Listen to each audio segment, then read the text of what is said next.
Hello friends, mission classes में आपका स्वागत है। फर्स्ट वीडियो के अंदर हमने सूर्य और उसके आंतरिक ग्रहों के बारे में पढ़ा था। आज हम बाह्य ग्रहों के बारे में पढ़ते हैं और समझते हैं। बाह्य ग्रह सबसे पहले क्या है? बृहस्पति।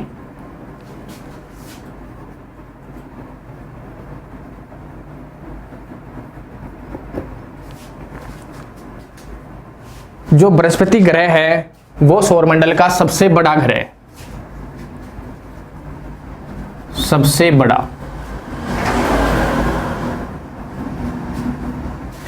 और सूर्य से 5वें नंबर पर है, सूर्य से 5वें स्थान पर है।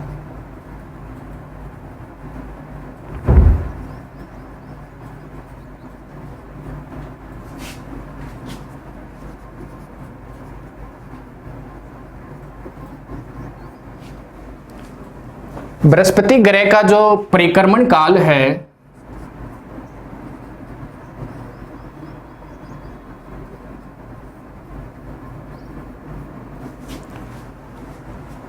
बारह वर्ष, कितना है? लगभग 12 वर्ष है। और घूर्णन काल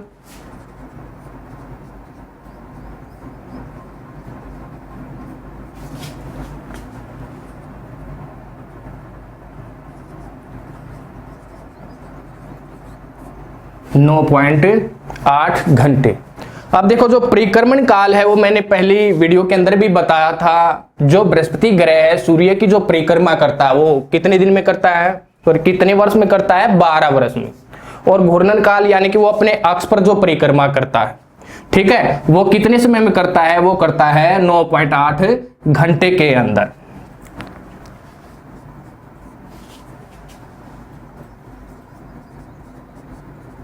उपग्रह, जो बृहस्पति ग्रह के जो सैटेलाइट हैं उनकी संख्या 72 है। कितनी है? 72। सबसे बड़ा जो उपग्रह है इसका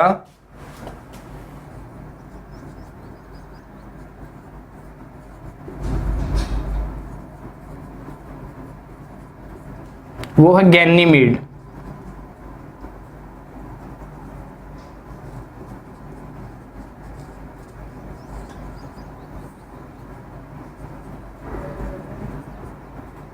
सबसे छोटा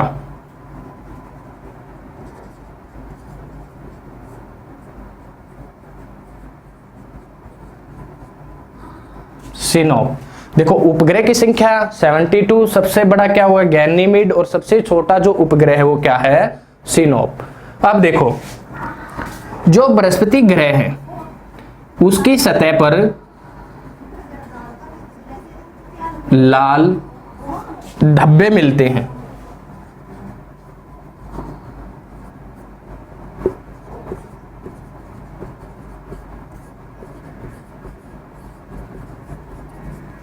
क्या दिखाई देते हैं? लाल धब्बे। बृहस्पति ग्रह का जो आंतरिक तापमान है, आंतरिक टेम्परेचर वो 25,000 डिग्री सेल्सियस है। कितना है? 25,000 डिग्री सेल्सियस। अब देखो, ये तो हो गया आंतरिक टेम्परेचर, जो आंतरिक तापमान है। और जो सतह का तापमान है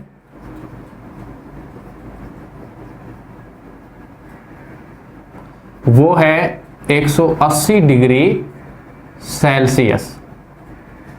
कितना है? 180 डिग्री सेल्सियस। जो बृहस्पति ग्रह है उसके अंदर हाइड्रोजन और हीलियम गैसें मिलती है। कौन सी मिलती है? हाइड्रोजन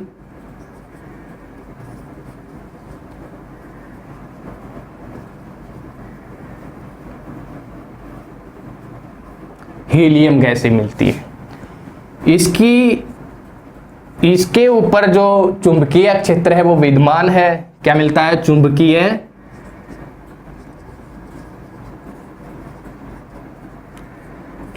क्षेत्र। किस कारण? क्योंकि इसके ऊपर जो हाइड्रोजन है और हीलियम गैसें पाई जाती है, उसी के कारण इसके ऊपर क्या है? चुंबकीय क्षेत्र विद्यमान है। तो फ्रेंड्स ये था हमारा बृहस्पति ग्रह। उसके बाद हमारा है शनि।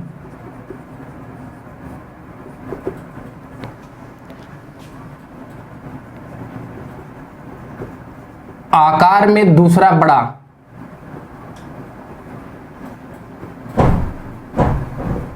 क्या है? आकार में दूसरा बड़ा ग्रह है। इसको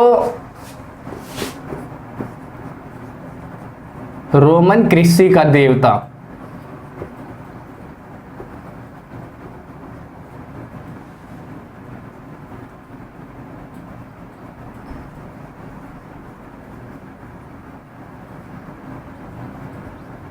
क्या कहा जाता है? रोमन कृषि का देवता भी इसको कहा जाता है। अपने बल्लों के कारण जो शनि ग्रह है वो काफी सुंदर दिखाई देता है और इसी कारण इसको सबसे सुंदर ग्रह भी कहा जाता है। सबसे सुंदर ग्रह।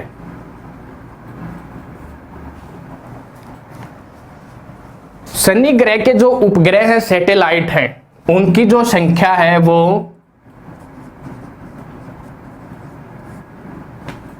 61 है। कहीं कहीं आपको ये 62 भी दिखाई देगा और ये आपको ऑप्शन के ऊपर, ये आपके ऑप्शन के ऊपर डिपेंड करता है। जो क्वेश्चन एग्जाम के अंदर पूछा जाता है उसके ऑप्शन के अकॉर्डिंग आपने ये पुट अप करना है। टाइटन इसका सबसे बड़ा उपग्रह है।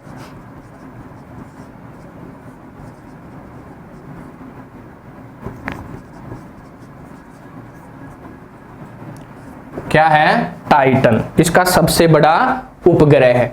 इसका जो टेम्परेचर है, शनि ग्रह का जो टेम्परेचर है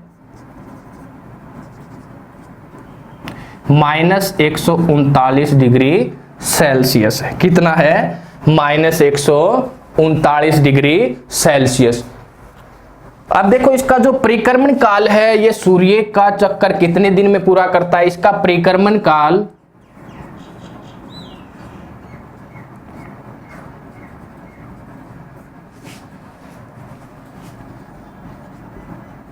29.5 वर्ष है या 29.5 ईयर्स। और जो घूर्णन काल है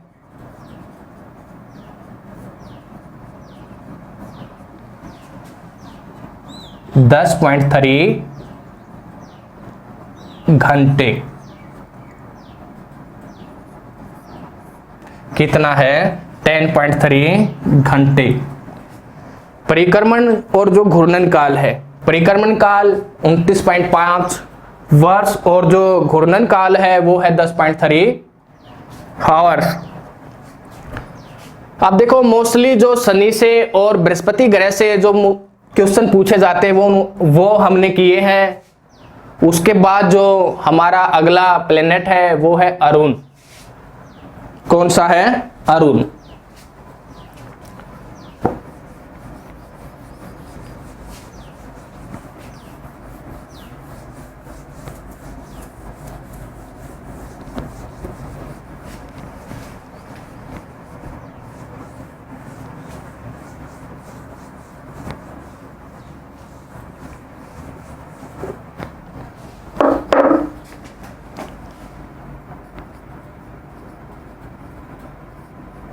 देखो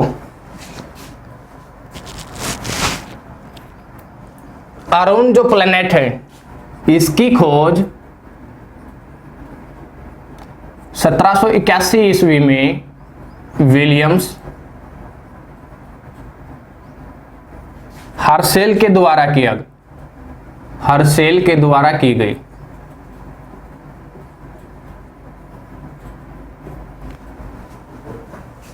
और ये अपने अक्ष पर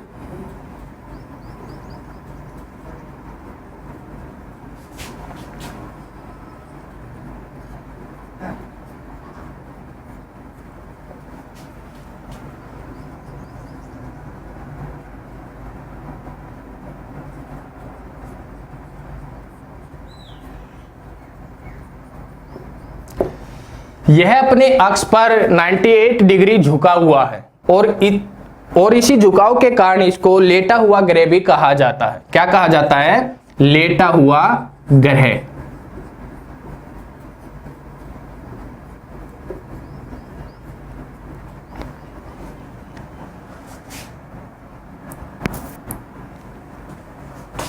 अरुण ग्रह का जो टेम्परेचर है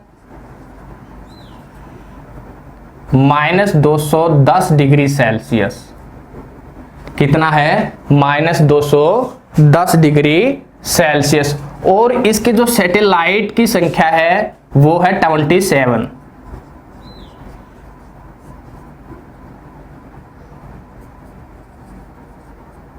कितनी है? 27। जो अरुण ग्रह है ये भी शुक्र की भांति अपनी जो परिक्रमा करता है, सूर्य की परिक्रमा, वो पूर्व से पश्चिम की तरफ करता है।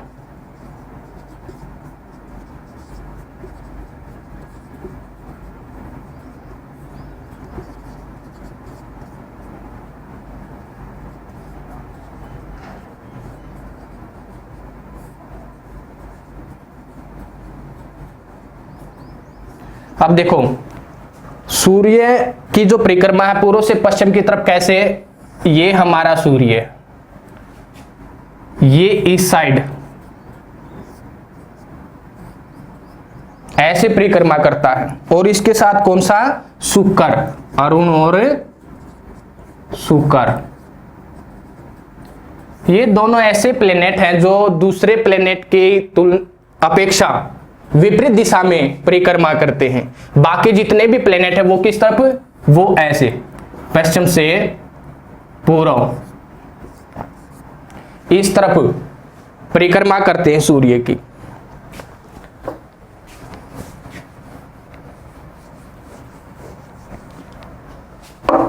अरुण का जो परिक्रमण काल है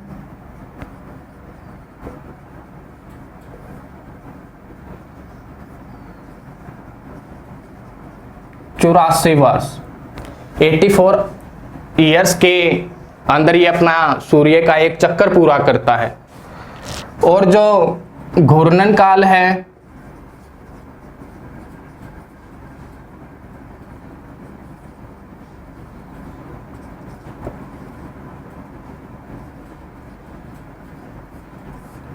(10.8 घंटे आवर्स। ये तो थे फ्रेंड्स अरुण के बारे में जो क्वेश्चन पूछे जाते हैं। अरुण ग्रह के बारे में हमने जो समझा है, पढ़ा है। अब हमारा नेक्स्ट जो ग्रह है वो है अरुण, वो है वरुण।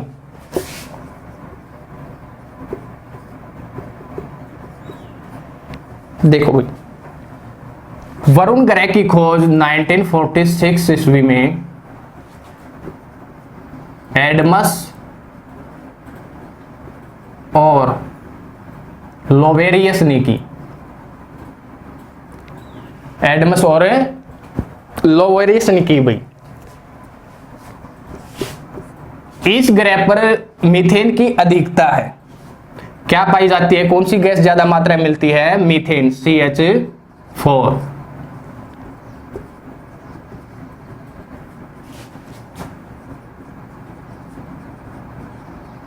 जो मीथेन गैस है वो बहुत ज्यादा मात्रा में पाई जाती है इस ग्रह के ऊपर, और मीथेन के कारण ही इसका रंग हरा दिखाई देता है, और इसी कारण इस ग्रह को हरा ग्रह भी कहा जाता है या ग्रीन प्लेनेट भी कहा जाता है।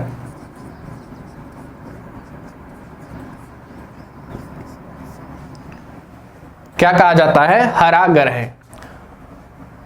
जो वरुण ग्रह है उसका परिक्रमण काल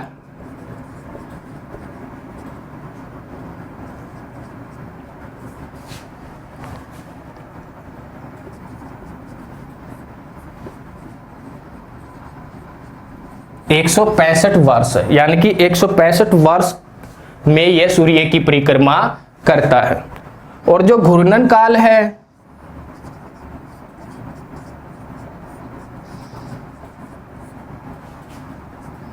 वो लगभग 16 घंटे। कितना है? 16 घंटे। वरुण ग्रह सूर्य से सबसे दूर होने के कारण सबसे ठंडा ग्रह है। इसका जो टेम्परेचर है -220 डिग्री सेल्सियस है, -220 डिग्री सेल्सियस है। तो फ्रेंड्स, ये थे हमारे प्लैनेट्स जो बाहरी ग्रह हैं, उनके बारे में हमने जो पढ़ा है। अब देखो, ये फर्स्ट वाले जो 4 ग्रह हैं इनको बोलते हैं आंतरिक ग्रह।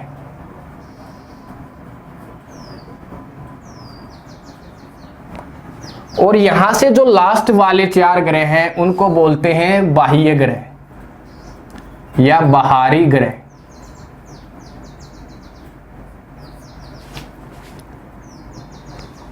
एग्जाम के अंदर ये क्वेश्चन भी पूछ लिया जाता है कई बार, जो आंतरिक ग्रह है वो कौन से हैं, निम्न में से आंतरिक ग्रह कौन सा है। एक इनके अंदर से ऑप्शन होगा, बाकी जो 3 ऑप्शन होंगे उस साइड से होंगे। तो हमें पता होगा तो हम आसानी से उसका आंसर दे सकते हैं। और भी इस टॉपिक के अंदर से जो क्वेश्चन पूछे जाते हैं, जैसे यम, जिसको प्लूटो भी कहा जाता था,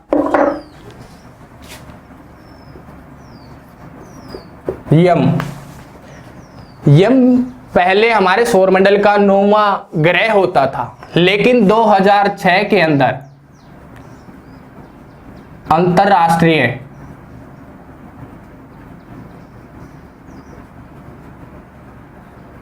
खगोल संघ के द्वारा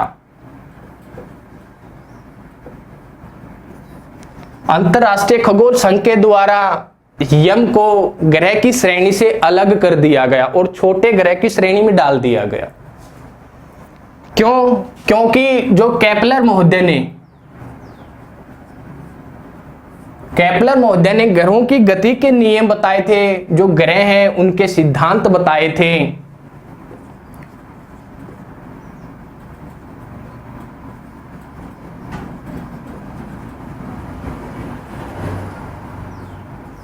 जो ग्रह की गति के नियम और सिद्धांत बताए थे, उनको जो यम था पूरा नहीं करता था, फॉलो नहीं करता था उन नियमों को। इसी कारण क्या किया, 2006 के अंदर यम को ग्रह की श्रेणी से निकाल दिया गया।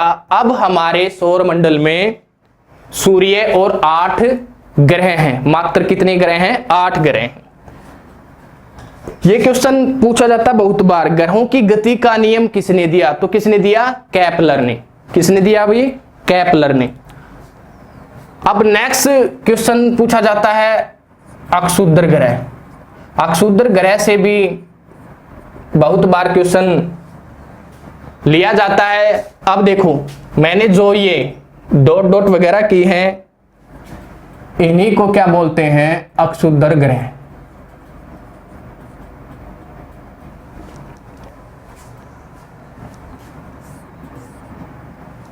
पत्थर के छोटे और बड़े ऐसे टुकड़े जो मंगल और बृहस्पति ग्रह के बीच सूर्य की परिक्रमा करते हैं, उनको क्या बोलते हैं? अक्षुद्र ग्रह बोलते हैं। ठीक है। और अक्षुद्र ग्रह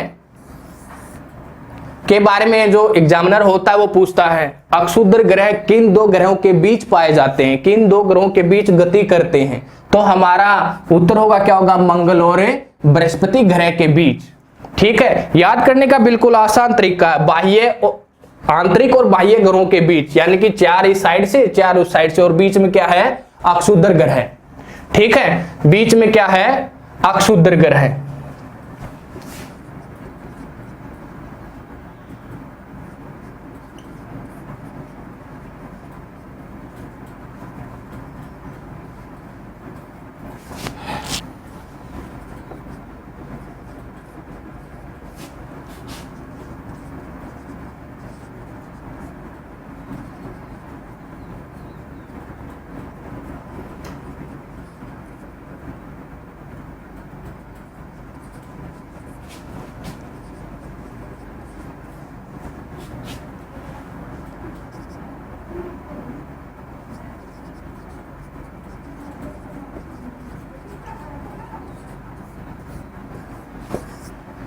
अक्षुद्र ग्रह क्या है? मंगल और बृहस्पति ग्रहों के बीच पाए जाने वाले पत्थर के टुकड़े। ये छोटे भी होते हैं और बहुत बड़ा इनका व्यास होता है, यानी कि ये छोटे से छोटे होते हैं और बड़े से बड़े भी होते हैं।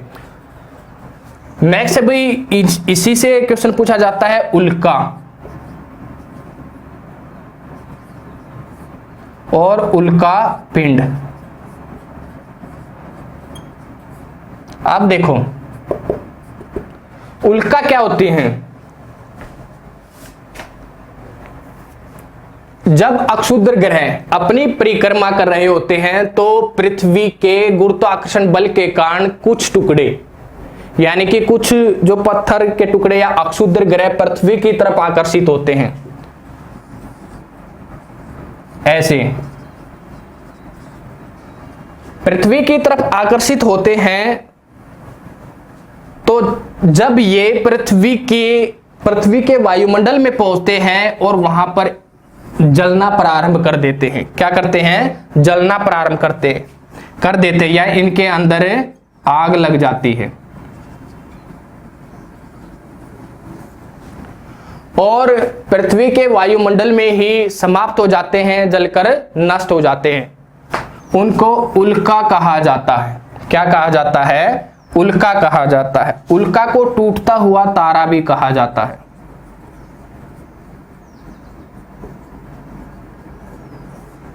उल्का को टूटता हुआ तारा भी कहा जाता है। अब देखो उल्का पिंड। जब जो एस्टेरॉइड है, अक्षुद्र ग्रह है, वायुमंडल पृथ्वी के वायुमंडल के अंदर पूर्णतः जल नहीं पाते और उसका कुछ भाग पृथ्वी पर आकर गिर जाता है तो उसको क्या बोलते हैं? अक्षुद्र ग्रह।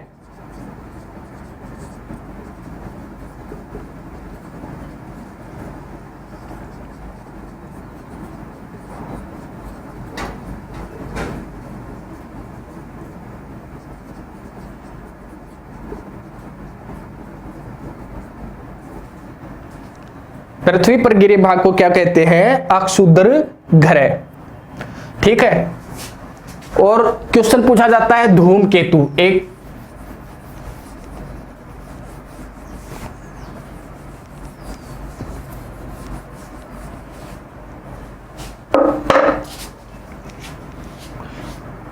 और जो पॉइंट है इसका, जो उल्का होती है, जो उल्का के जलने की और समाप्त होने की जो क्रिया होती है वो होती है वायुमंडल के मध्य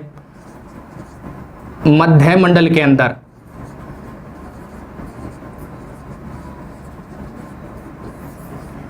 जो उल्का संबंधी, तारे का टूटना संबंधी जो क्रिया होती है वो कहां होती है? मध्य मंडल के अंदर। अब देखो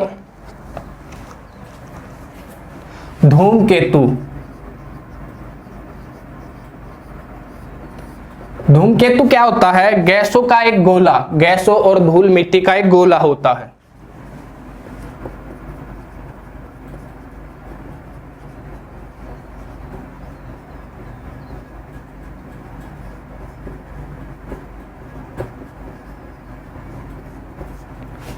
गैसों और धूल मिट्टी का एक गोला।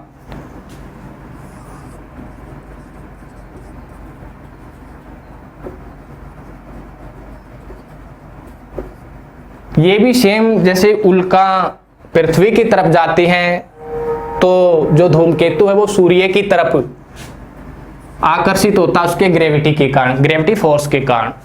और जब धूमकेतु सूर्य के पास चला जाता है, इसके अंदर जो गैसें होती है वो जलना प्रारंभ कर देती है और एक पूंछ की तरह दिखाई देती है।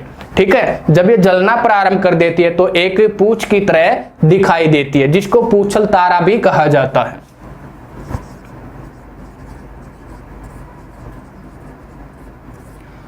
पूंछल तारा। और धूमकेतु से संबंधित क्वेश्चन आता है हेली।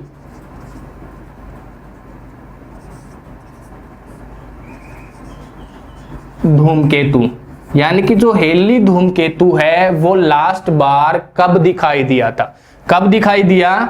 1986 में। 1986 में। जो हेली धूमकेतु है वो 75 ईयर के बाद दिखाई देता है। लास्ट बार दिखाई दिया 1986 के अंदर, और अब कब दिखाई देगा? 2061 के अंदर। कब दिखाई देगा? 2061 के अंदर जो हेली धूमकेतु है वो फिर दोबारा दिखाई देगा। आप देखो और क्वेश्चन पूछे जाते हैं, जैसे पृथ्वी का एकमात्र उपग्रह है, इंपॉर्टेंट उपग्रह है चंद्रमा। हम बात करते हैं चंद्रमा के बारे में।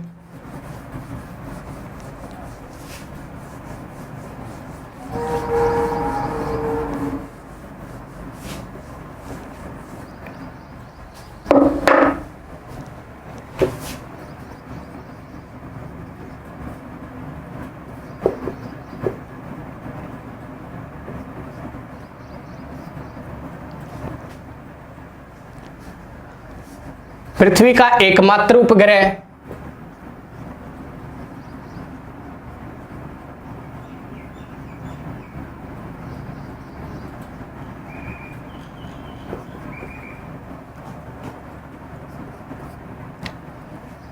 पृथ्वी से जो चंद्रमा हमें दिखाई देता है उसका हमें 57% भाग दिखाई देता है। कितना दिखाई देता है? 57% भाग दिखाई देता है। कहीं कहीं ये आपको 59% भी मिलेगा। कितना मिलेगा? 59%। लेकिन ये आपने ऑप्शन के अकॉर्डिंग देखना है। और जो चंद्रमा है उसका जो परिक्रमण काल है, परिक्रमण समय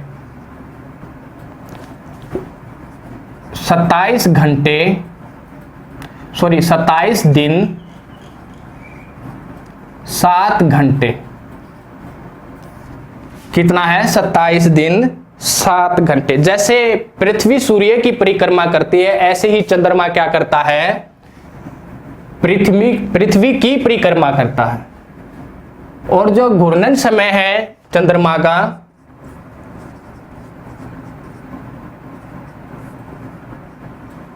घूर्णन समय वो भी सेम है। कितना है? 27 दिन 7 घंटे। अब देखो एक इंपॉर्टेंट क्वेश्चन यहां से निकलता है कि एग्जामिनर पूछता है कि ऐसा कौन सा उपग्रह है जिसका परिक्रमण काल और घूर्णन काल एक समान है। तो हमें पता है किसका है? चंद्रमा का। ठीक है। अब देखो चंद्रमा की 2 स्थितियां होती हैं। एक होती है सुपरमून, जिसको बोलते हैं जब चंद्रमा पृथ्वी के बिल्कुल नजदीक होता है, उस स्थिति को क्या बोलते हैं? सुपरमून।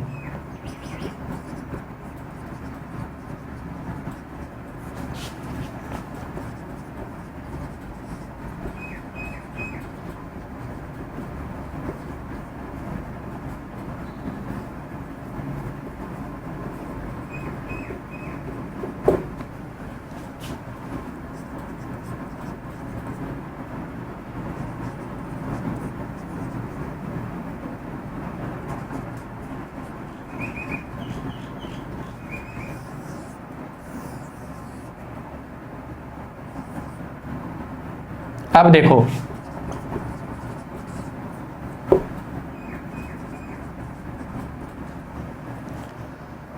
यहां से यहां की जो दूरी है, चंद्रमा और पृथ्वी के बीच की जो दूरी है वो सबसे कम है। तो इस स्थिति को क्या कहेंगे? सुपरमून। और इस समय जो चंद्रमा होता है वो 14% ज्यादा बड़ा दिखाई देता है और 30% ज्यादा चमकीला।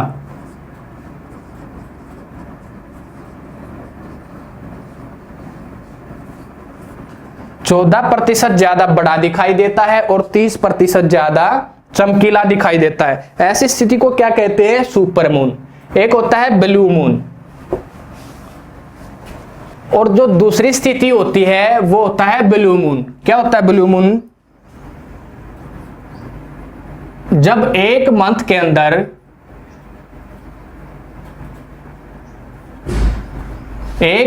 के अंदर दो पूर्णिमाएं होती हैं,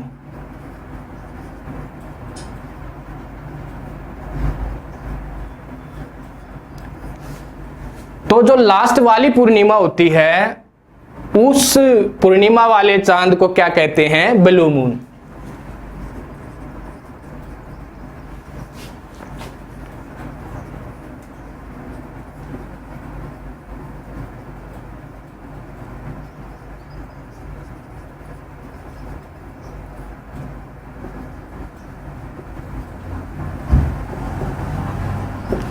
लास्ट पूर्णिमा वाले चांद को क्या कहा जाता है? Blue moon. अब देखो, अगर यही घटना वर्ष में 2 बार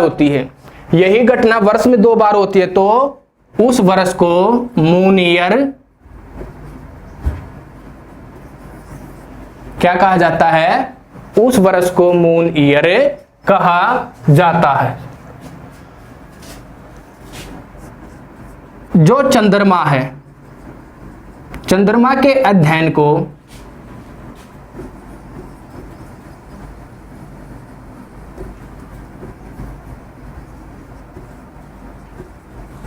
सेरेनोलॉजी कहा जाता है। चंद्रमा के अध्ययन को सेरेनोलॉजी कहा जाता है। जैसा कि हमने पता है, जो मनुष्य है चंद्रमा पर पहुंच गया है, और फर्स्ट बार यानी कि प्रथम बार कब? 1969 के अंदर। कौन गया था? Neil Armstrong.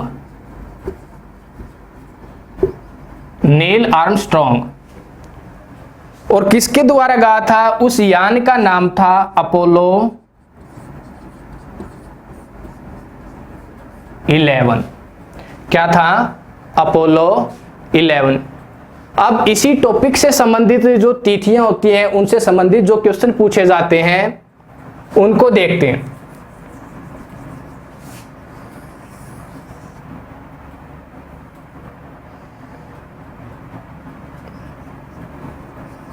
ये हमारी पृथ्वी है, ये नॉर्थ पोल और साउथ पोल।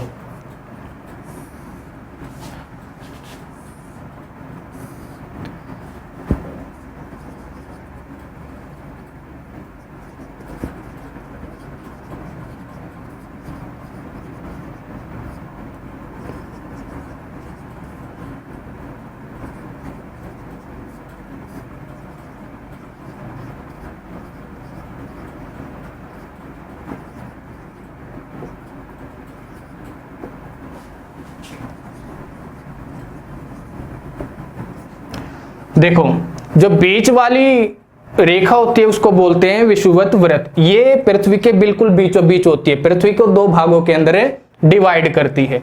और जो ऊपर वाली 23.5 डिग्री रेखा होती है उसको बोलते हैं कर्क रेखा, और जो नीचे वाली 23.5 डिग्री होती है उसको क्या बोलते हैं? मकर रेखा। अब जो सूर्य है उसकी किरणें जब विषुवत वृत्त पर लंबवत पड़ती हैं तो क्या होता है? दिन रात बराबर होते हैं। ऐसी स्थिति को क्या कहा जाता है? विषुव।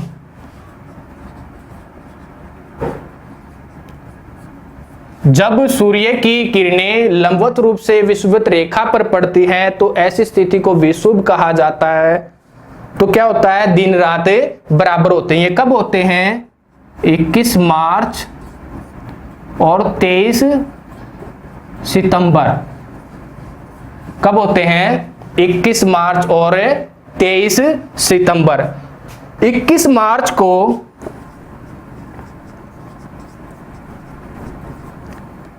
बसंत विषुव कहा जाता है,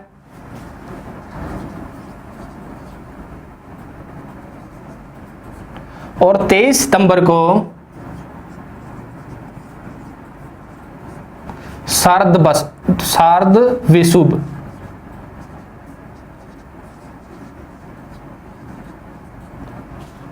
सितंबर को शारद विषुव कहा जाता।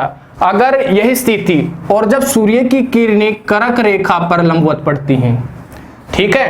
कर्क रेखा पर लंबवत पड़ती है, क्या होता है, जो उत्तरी गोलार्ध है, नॉर्थ पोल है, वहां पर दिनों की जो अवधि है वो बड़ी होती है और जो रातें होती है वो छोटी होती हैं। तो स्थिति कब होती है, 21 जून। 21 जून को क्या होता है, नॉर्थ पोल के अंदर सबसे बड़ा दिन होता है और सबसे छोटी रात होती है। ठीक है।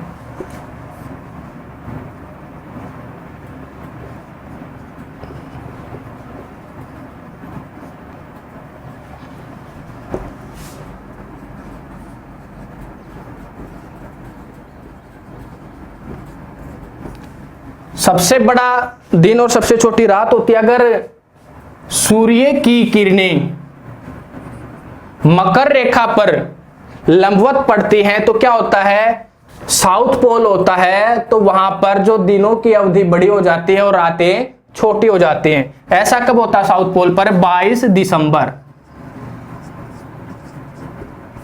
22 दिसंबर को साउथ पोल पर क्या होगा, दिन बड़ा होगा, सबसे बड़ा दिन होगा। अब देखो, जब सूर्य मकर पर लंबवत पड़ता है और पड़ता है तो क्या होता है, जो साउथ पोल है वहां पर दिन बड़े हो जाएंगे और जो नॉर्थ पोल है वहां पर वहां पर जो दिन है वो छोटे हो जाएंगे, रातें बड़ी होगी। ये बिल्कुल एक विपरीत होते हैं एक दूसरे के। देखो ऐसे, जैसे 21 जून को नॉर्थ पोल पर दिन बड़ा और रातें छोटी होती हैं, तो